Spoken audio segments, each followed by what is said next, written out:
রংওয়ালা।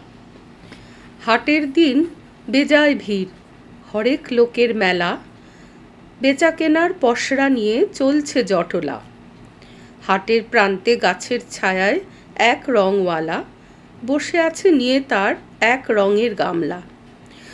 নানা লোক আসছে সেথায় সাদা কাপড় নিয়ে, ফরমাস মতো সবার কাপড় দিচ্ছে সে রাঙিয়ে। কেউ বলছে লাল রং চাই, কেউ বা চায় সবুজ, হলুদ রঙের বায়না নিয়ে কেউ বা বেজায় অবুঝ।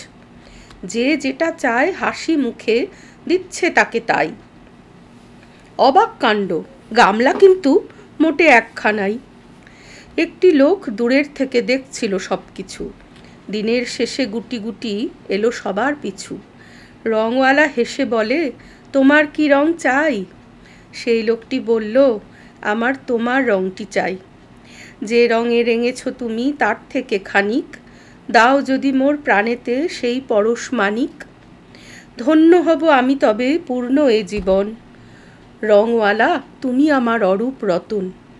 ইচ্ছাময় করো সবার পূর্ণ মনস্কাম, তোমার রঙে মিলিয়ে পাবো পরম ধাম।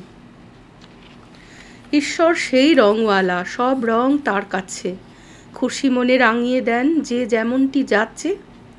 ভগবানের কাছে এসে সবাই কিছু চায়, কিছুই চায় না চতুর সেজন, স্বয়ং তাকেই পায়।